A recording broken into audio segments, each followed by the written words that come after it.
Hi guys, Chris here from Mystery Tackle Box. Today, let's talk about everyone's favorite way to catch a bass, the topwater lure.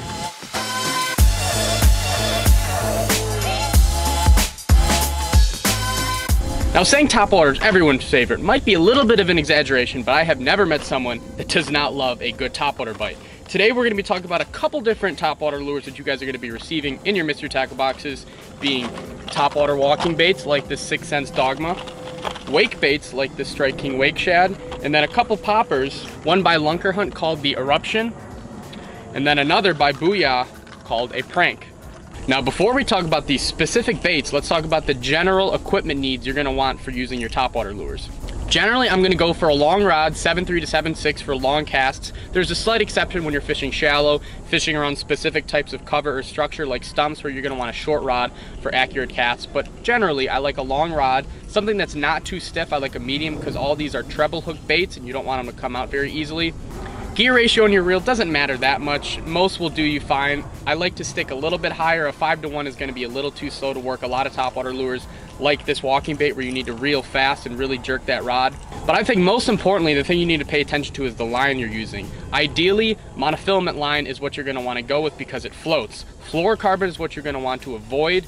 You can get away with braid. The problem with braid is that you're using treble hook baits. So if you are using braid, make sure to use a very limber rod or you're gonna pull those hooks out of the fish because braid is no stretch. Now with any topwater lure, you're gonna wanna fish these lures around sunrise, sunset, and any cloudy low light conditions. What we have right now is not exactly ideal, especially since I'm fishing very clear water. Those low light periods are going to be the most effective when you're fishing these lures. Now baits like this 6 Cents Dogma, a walking style topwater lure, they're gonna excel most around points, but mostly when fish are schooling. These baits are very erratic, they go side to side, their movement is often a bit unpredictable. And anytime fish are in a very aggressive mood, I've had great luck fishing these topwater lures around spawning smallmouth, believe it or not, because they're just very aggressive lures and they really can aggravate fish. Now working these walking style baits is definitely the hardest to pick up out of all three between the poppers, the wake baits, and these walking baits. But once you get the rhythm down, it's pretty easy. All you do is you cast it out, you want a little bit of slack off the end of your rod tip, and then you just pump.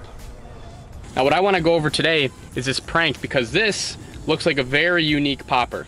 Not only is it a traditional popping bait, but it also has that tiny little lip so you can swim it almost like a wake bait. This bait is much more effective over shallow structure than say the walking bait because it is much more predictable of an action. You can fish it around stumps and know you're not going to go sideways a little bit in your retrieval and not going to snag that stump. You can still fish this bait anywhere you would a walking bait and still have success. It's just a lot more subtle of a presentation and I like it much better used around shallow cover where you can take a rod that's like a 6'9" or a 7 foot and you can almost flip and pitch a popper in the spring. I've done that many times where I flipped and pitched around stumps, around bluegill beds and had a lot of success because this popper you can fish it very slow and methodical. And last but not least, we have the wake bait category like the Strike King Wake Shad. Now I like these wake shads or any other wake baits in times like the fall when fish are keying on bigger bait fish, these larger shad. This is a 4-inch bait, so it's definitely a larger, bigger meal than a popper or a walking bait like the other two previously discussed. But fall is the time of year when fish are gorging on schooling shad when they're moving into the backs of creeks. This is a great lure to fish around laydowns, shallow grass, anywhere you want to work a topwater bait in shallow enough water, this will succeed and put fish in the boat.